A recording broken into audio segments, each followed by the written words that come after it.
வணக்கம் நண்பர்களே. பிரேமா காமேஸ்வரனின் கதைகளின் உலகம் உங்களை அன்புடன் வரவேற்கிறது. இப்ப நீங்க கேட்க போறது பிரேமா காமேஸ்வரன் எழுதிய அக்னியின் சாரல். குரலால் உயிர் கொடுப்பது உங்கள் ஆர்ஜே நித்யஸ்ரீ. இந்த கதை உங்களுக்கு பிடிச்சிருந்தா பிரேமா காமேஸ்வரன் ஆடியோ நாவல்ஸ் சேனலை சப்ஸ்கிரைப் பண்ணுங்க. கதைகளை கேட்க விரும்பும் உங்களோட நட்புகளுக்கும் ஷேர் பண்ணுங்க. உங்களோட கருத்துக்களை மறக்காம சொல்லுங்க. கதைக்குள்ள போகலாம் வாங்க. அக்னியின் சாரல். அத்தியாயம் 11. ஆயத்தம் 1000 செய்தேன். கண்ணாடி கதற பயிற்சி செய்தேன். அத்தனையும் மறந்து போனது அக்னியே உன் மென் சாரலில். கிளம்ப மனமே இல்லை. பெட்டியை அடுக்கிக் கொண்டிருந்தாள் பாரதி. வந்தபோது இருந்த உற்சாகம் முற்றும் வடிந்து போனது. பள்ளிக்கு முதன்முறை செல்லும் சிறுமி போல் அடம் பிடித்துக் கொண்டிருந்த மகளை பார்வையால் தொடர்ந்தார் கவிதா. அவருக்கும் அவளை அனுப்ப விருப்பமில்லை. ஆயினும் இந்த நிகழ்வினை கடந்து வந்துதானே ஆக வேண்டும். முதல் கட்ட அதிர்ச்சிக்கு பிறகு கவிதாவும் தனது இயல்புக்கு திரும்பி இருந்தார். தயாளனே 2ஆம் நாள் கிளம்பிவிட்டார் தனது பணிக்கு. எத்தனையோ விபத்துகளை கடந்து வந்தவருக்கு இது ஒன்றுமே இல்லை. எனவே தனது பணிக்கு திரும்பிவிட்டார். சிவாவும் தனது கல்லூரிக்கு சென்று விட்டான். தான் மட்டுமே தேங்கி நிற்பது அவளுக்கு புரிந்தது. மூவரின் வற்புறுத்தலால் மீண்டும் தனது பெட்டியினை அடுக்க ஆரம்பித்தாள் பாரதி. வரும்போதே மீண்டும் திரும்புவதற்காக சிவா தங்கைக்கும் தன்னவளுக்கும் பயணச்சீட்டு முன்பதிவு செய்திருந்தான். தோழியர் இருவரின் திட்டப்படி மீண்டும் சென்னை செல்லும் முன் மீனாட்சியம்மன் கோயில் செல்ல வேண்டிய நாள் அது. வானதி வந்துவிட்டாள் பாரதியின் இல்லத்திற்கு. மாலை வீடு திரும்பிய சிவாவின் செவி நிறைத்தது வானதியின் குரல். அமைதியாய் அமர்ந்திருந்த பாரதியிடம் பேசிக் கொண்டிருந்தாள் வானதி. அப்பொழுதுதான் நடந்த விஷயங்களை சொல்லி முடித்து வானதி தோள் சாய்த்திருந்தாள் பாரதி. அப்பாக்கு ஒண்ணும் இல்ல பாரதி, இப்படிலாம் நடந்தா எங்க வீட்டு பெரியவங்க சொல்லுவாங்க, எதுவோ பெருசா வர வேண்டியது இதோட முடிஞ்சதுன்னு நினைச்சு சந்தோஷப்படணும். அதையே நினைச்சு ஒண்ணும் ஆக போறது இல்லன்னு. அதனால வா, நாம போய் அப்பா பேர்ல அர்ச்சனை பண்ணிட்டு வருவோம். உனக்குதான் மீனாட்சி கூட சண்டை போட பிடிக்குமே, போய் ஒரு சண்டைய ஸ்ட்ராங்கா போட்டு வரலாம் வா என பேசிக்கொண்டே பாரதியையும் கிளப்பிக் கொண்டிருந்தாள். கவிதாவை பார்த்துதான் பாரதியை கவனித்துக் கொள்வதாக தலையசைத்து ஆறுதல் மொழி பேசினாள். கவிதாவின் பெரும் பாரம் குறைந்தது போல் இருந்தது. நிலைக்கதவின் மேல் சாய்ந்து கொண்டு இதனை பார்த்த சிவாவுக்கும் அவளின் அண்மையும் ஆறுதலும் தேவைப்பட்டது போல. எல்லோரிடமும் திடமாய் காட்டிக்கொண்டாலும் உயிர் நேசம் கொண்டவர்கள் அருகில் குழந்தையாய் பரிதவிக்கும் மனித உள்ளம். என்னையும் அணைந்து கொள், என்னையும் ஆற்றுப்படுத்து என்பதாய் தவித்தவனின் எண்ண அலைகள் உரியவளை சென்று சேர்ந்ததோ. பட்டென திரும்பி பார்த்தாள் வானதி. கதவின் மேல் தலை சாய்த்து கைகளை குறுக்காக கட்டிக்கொண்டு அசையாது தன்னையே பார்த்து கொண்டிருந்த சிவாவின் விழிகள் சொல்லிய செய்தி அசைத்து பார்த்தது பாவையை. அவள் மனதை தட்டிச் சென்றது ஆண்மகனின் தேடல். ஒரு சின்ன விபத்து, அதற்கா இந்த குடும்பம் இவ்வளவு தவித்து போய் நிற்கிறது என்றுதான் தோன்றியது வானதிக்கு. அவளுக்கு எப்படி தெரியும் அவர்களுக்கு அவர்கள் 4 மட்டுமே சொந்தம், உலகம் என்று? பேசி பழக 1000 பேர் இருந்தாலும் உரிமை என்பது அவர்கள் 4 மட்டுமே என்று. அவர்களின் பலமும் பலவீனமும் அதுதான். நம் நாட்டில் இன்றளவும் காதல் திருமணங்களில் இப்படி ஒரு பாதுகாப்பற்ற மனநிலை இருந்து கொண்டுதான் இருக்கிறது. நல்லதோ கெட்டதோ அனைத்துக்கும் அந்த குடும்பம் மட்டுமே. இத்தகைய தனிமை உணர்வை சமுதாயமோ இல்லை உறவுகளோ கெடுத்து விடுகிறது தன்னை அறியாமல். காலப்போக்கில் உருவாகும் நட்புகள் பின்னர் உறவாக மாறலாம். அவர்களின் தனிமை மாறலாம், இல்லை இன்னும் கோடியும் போகலாம். போன நிமிடம் வரை கவலைகள் அண்டாத ஒரு நிலையில் தந்தையின் சிறகின் பாதுகாப்பில் இருந்தவனுக்கு மொத்தமாய் மாறிய காட்சிகளில் குடும்பத்தை கொண்டு செலுத்த வேண்டிய தலைவன் என்று வந்து சேர்ந்த புதிய பொறுப்பு அவனுக்குள் மலைப்பை கொடுத்தது. ஆறுதல் அளிக்க வேண்டிய நிலையில் அவன் இருந்தான். அதனால் முழுதாய் பயத்தை சொல்லக்கூட இயலவில்லை அவனால். கண்களை மூடினாள். நொறுக்கி போயிருந்த பேருந்து கண்களுக்குள் வந்து நின்று மிரட்டுகிறது. மனம் விட்டு பேசுவதை கேட்க ஒரு ஜீவன் வேண்டும் அவனுக்கு.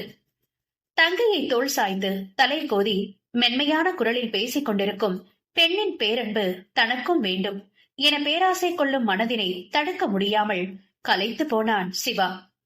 சிவாவின் தவிப்பு, ஏக்கம், கலைந்த பார்வை வானதியின் மனதை தாக்கியது. அடிக்கடி குழப்பம் கொள்ள வைக்கும் அவனின் பார்வை இன்று எதையோ சொல்வதாய் உணர்ந்தாள் வானதி. அவனும் அவளின் மேல் இழைத்த பார்வையை இன்று மாட்டிக்கொள்ள முடியவில்லை, முயலவும் இல்லை. ஒற்றை பார்வையில் தன் மனதை அவளுக்கு கடத்தி கொண்டிருந்தான் சிவா. அவன் பார்வை உணர்த்தியதை மிக இயல்பாய் மொழிபெயர்த்த தன் மனதை கண்டு மலைத்து போனாள் வானதி. அனிச்சை செயலாய் வெளிமூடி திறந்து வா என்பது போல் வானதியின் தலை அசைவும் பழச்சாறு எடுத்துக்கொண்டு வந்த கவிதா மகனை கண்டு வா சிவா என் அழைக்கவும் சரியாக இருந்தது. என்ன நிகழ்ந்து கொண்டிருக்கிறது தனக்குள் என்ற குழப்பத்தோடு நிமிர்ந்து பார்த்தவள் முன் வந்து அமர்ந்தான் சிவா. அவர்கள் இருவரும் வாய் திறந்து எதுவும் பேசவில்லை என்பதை அப்பொழுதுதான் புரிந்தது அவளுக்கு.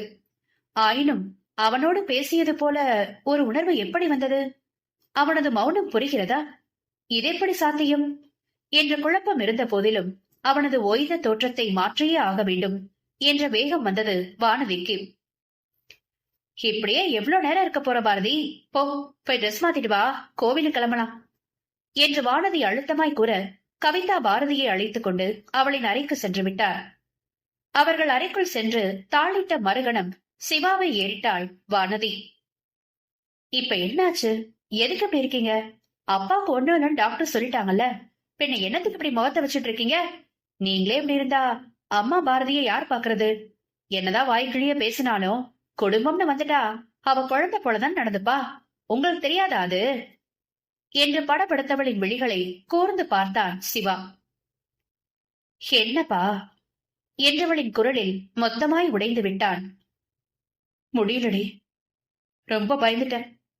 அப்பா போன பஸ் எப்படி நொறுங்கிருச்சு தெரியுமா? அப்பா உயிரோட தான் இருக்காரான்னு அந்த நேரம் நான் பட்ட பாடு அவரை முழுசா கண்ணுல பார்த்த பின்னாடியும் நம்ப முடியலடி, யார்கிட்டையும் சொல்ல கூட முடியலடி. பாப்பா அம்மா 2 பேரையும் பார்க்கணும்.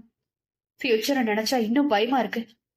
இதுவரைக்கும் இதை பத்தியெல்லாம் எப்படி யோசிக்காம இருந்தேன்னு நினைச்சு அது வேற ஒரு பக்கம் அழுத்துது, அடைக்குதுரி, மூச்சை விட முடியாத போல நெருக்குது என மனதின் அழுத்த மொத்தத்தையும் அவளிடம் கொட்டி தீர்த்து விட்டான்.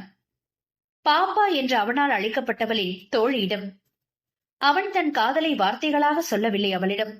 ஆன போதிலும் தன் காதலை கடத்தி இருந்தான் அவளுக்குள். அதை அவன் உணரவிடவில்லை அவளை, அவ்வளவே. எனவேதான் இந்த நிமிடம் அவளால் அவனை உணர முடிந்தது. அந்த உணர்வுதான் அவன் கரத்தின் மீது தன் கரத்தை வைத்து அழுத்தி ஆறுதல் கொடுக்க சொன்னது. அழுத்திய கரத்தை இறுக்கமாய் பற்றிக் கொள்ள செய்தது அவனை. ஒன்னும் இல்லப்பா, அப்பாவுக்கு ஒன்னும் ஆகாது, நாம தான் இருக்கோம்ல, பாத்துக்கலாம் விடுங்க என்று தன்னையும் அறியாமல் அவனுக்கு மறுமொழி சொல்லிக் கொண்டிருந்தாள் வானதி. தனக்கு அளித்த பழச்சாறை அவனிடம் கொடுத்து, இதை குடிச்சிட்டு போய் கிளம்பி வாங்க, கோயிலுக்கு போயிட்டு வரலாம் என அனுப்பி வைத்தாள். அவன் குடித்து முடித்து எழுந்து செல்லும் வரை அவளது கை அவன் கைக்குள் இருந்தது மிக மிக இயல்பாய். சிவா அங்கிருந்து நகர்ந்த சில நிமிடங்களுக்கு பிறகே வானதி தன்னிலை உணர்ந்தாள். என்னடா நடந்தது இப்போ? நான் என்ன பண்ணிட்டு இருக்கேன்? அவர்கிட்ட எதுக்கு இப்படி நான் பேசினேன்? அவன் அழுத்தி சென்ற வெப்பம் இன்னும் தன் கைகளில் இருப்பதை அறிந்தவளுக்கு ஆகவெறும் அதிர்ச்சி. எப்படி அவர் தொட்டு பேசின? அவரும் எதுக்கு அப்படி இறுக்கி பிடிச்சாரு? அப்போ ஒண்ணு தோணல, அது எப்படி இப்ப எதுக்கு குறுகுறுக்குது கையே? அடே, என்னடா நடக்குது எனக்கு? இதுக்கு முன்னாடி 2 பேரும் சகஜமா கூட பேசினது இல்ல, ஆனா இப்ப எப்படி? அவர் என்னவோ ஒய்ஃப் கிட்ட பேசுறது போல டீ போட்டு பேசுறாரு, நான் என்னவோ ஹஸ்பத்தி பேசுறது போல அவரு இவரு சுவரம் சொல்றேன். அட கடவுளே, என்னடா நடக்குது எனக்கு என குழம்பி போனாள். இது அனைத்தும் அண்ணன் தங்கை இருவரையும் பார்க்கும் வரைக்கும் தான். பார்த்த பின் அனைத்தும் பெண்ணுக்கு செல்ல மீண்டும் அவர்களை இயல்பாக்க வேண்டும் என்பது மட்டுமே மனதுக்குள் வந்து நின்றது. மகனும் கிளம்பி இருப்பதை உணர்ந்த கவிதா, அதுவும் நல்லதே என்று எண்ணி எதுவும் கேட்கவில்லை. மூவரும் கிளம்பி சென்றனர் கோவிலுக்கு. கூட்டம் மிதமாக இருக்க கட்டணம் செலுத்தி அம்மனை காண விரைந்தனர். முன்னால் பாரதி நிற்க பின்னால் வானதியும் சிவாவும் நின்றனர். இவர்கள் சென்ற நேரம் திரை போடப்பட சிறிது நேரம் காத்திருந்தனர்.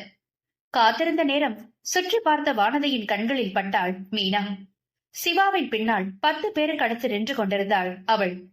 உற்சாகம் மேலிட அவளை பார்த்து கையசைத்தாள் வானதி. மீனாவும் அவளை கண்டு கொண்டாள். சிவா என்னவென்று புருவம் மேலேற்றி கேட்க, என்னோட ஸ்கூல்மேட் மீனா வந்திருக்கா, அதான் என மெல்லிய குரலில் கூறினாள். அப்பொழுதுதான் சிவாவுக்கு அவன் இருப்பது பூலோகம் என புரிந்தது. வானதியின் அருகில் தான் நிற்க அவள் தனது கண்ணசைவுக்கு பதிலளித்துக் கொண்டு இருப்பதும் உரைத்தது. சட்டென்று மலர்ந்து விட்டது அவன் மனமும் முகமும். இந்த நொடிவரை அவன் சொல்லாத காதல், அவன் கை சேர்ந்த மாயம் அவனே அறியவில்லை. அவளை பார்த்தது, அவள் அழைத்தது, தன்னுடன் பேசியது, தன் கரம் பற்றியது, தான் அவளிடம் தன் அடிமனதினை காட்டியது, அவள் சொல் கேட்டு தானும் கிளம்பி கோவில் வந்து அவளை சுற்றி வளைத்தது போல் நிற்பது என அனைத்தும் மீண்டும் மனதில் காட்சியாய் விரிந்தது. நம்பவே முடியவில்லை. 6 வருட காதல், வாய்விட்டு சொல்லாத நேசம், தாங்க முடியாத தனிமையில் தவித்த நேரம் ஆறுதலாய் கை சேர்ந்திருந்தது அவனுக்கு. எப்படி? என் ஆச்சரியமும் ஆனந்தமுமாய் சிவா கேட்க, என்ன எப்படி என்றாள் வானதி. முகம் முழுவதும் மலர்ந்திருக்க புன்னகையோடு, நத்திங் கண்ணம்மா என்றவனின் வார்த்தைகளில் வானதியின் கண்கள் வட்டமாய் விரிந்தது. அவளின் பார்வையில், என்ன டி டீ சொல்லி பேசும்போது அமைதியா இருந்த, இப்ப கண்ணம்மான்னு சொன்னா கண்ணை இப்படி விரிக்கிற கண்ணம்மா என்றவனின் குரலில் மனதின் மகிழ்ச்சி அப்பட்டமாய் தெரிந்தது. இன்னும் அதிகமாய் வியப்பு மேலிட முழுதாய் அவன் புறம் திரும்பினாள் வானதி. முகத்தை ஏறிட அவன் கண்கள் சொல்லும் செய்தியில் மீண்டும் முன் திரும்பினாள்.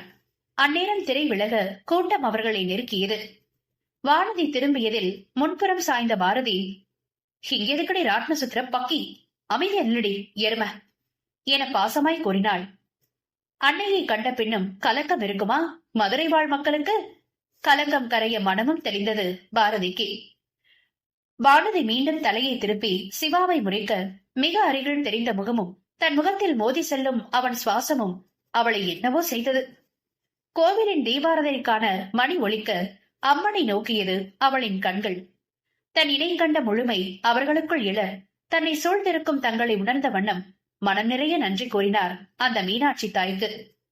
முன் நின்றிருந்த பாரதி தன் மீனாட்சியோடு ஒரு பெரும் போரை நடத்திவிட்டாள். எப்படி அப்பாவுக்கு இப்படி நடக்கலாம் நீ இருக்கும்போது? இதுதான் நான் சொல்றத கேட்கிற அழகா? நல்லால சொல்லிட்ட, இனி ஒழுங்கா பாத்துக்கோ டார்லிங். அப்பா பாவம் வலிக்கும்ல.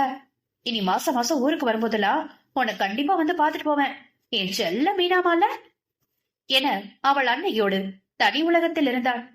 தாயிடம் சண்டை போட்டதில் பாரதியின் மனமும் இயல்புக்கு வந்திருந்தது. அர்ச்சகர் அருகில் செல்ல தயாளன் பெயர் சொல்லி அர்ச்சனைக்கு கொடுத்துவிட்டு மூவரும் நின்றிருந்தனர்.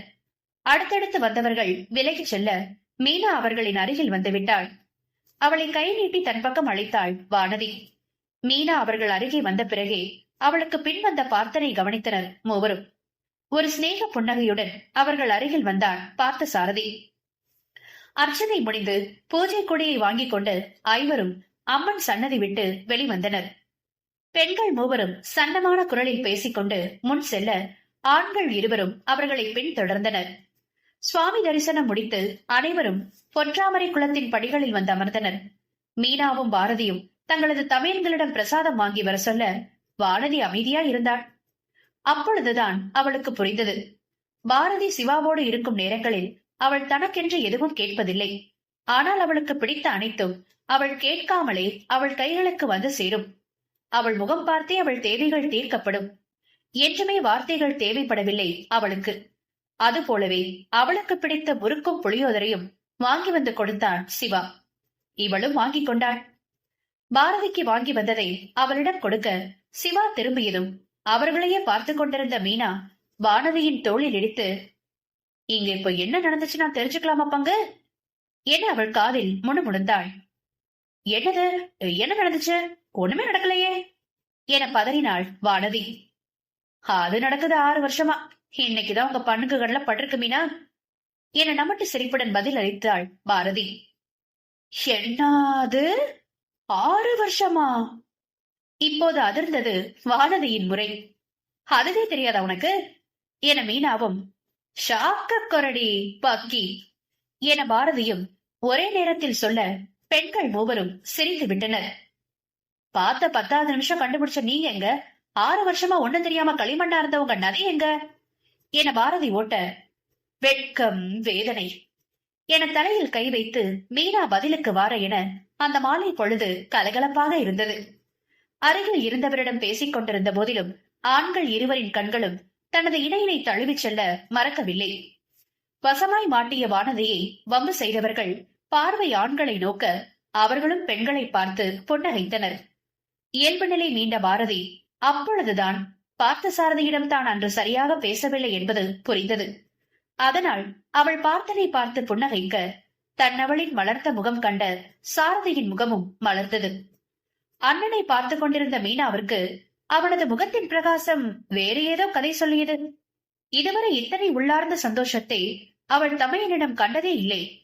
அருகில் இருந்த பாரதியின் முகம் பார்க்க அது இயல்பாய் இருந்தது. சரிதான், சிங்கம் சிக்கிருச்சு. 1000 வாட்ஸ் பல்பு போட்டது போல என்ன ஒரு வெளிச்சண்டா அண்ணா உன் மூஞ்சில. ஆனாக்க ஆப்போசிட் பார்ட்டி மனசுல அப்படி எதுவும் இல்ல போல என சரியாக கணித்தவள் பார்த்தனை அருகினில் அழைத்தாள். இருவரும் எழுந்து வந்து அவர்களுக்கு கீழ்ப்படியில் அமர மீனா வேண்டுமென்றே தனது கால்களை முழுதும் நீட்டியிருந்தாள் படியினில். எனவே வானதியின் பாதங்களுக்கு அருகில் சிவாவும் பாரதியின் பாதங்களுக்கு அருகில் சாரதியும் அமர்ந்திருந்தனர். நேரம் ஒதுக்கி இந்த கதையை கேட்ட உங்களோட அன்புக்கு என் பெரு நன்றிகள். மீண்டும் அடுத்த அத்தியாயத்தில் உங்களை சந்திக்கும் வரை உங்களிடமிருந்து விடைபெறுவது உங்கள் பிரேமா காமேஸ்வரன் மற்றும் RJ நித்யஸ்ரீ. நன்றி, வணக்கம்.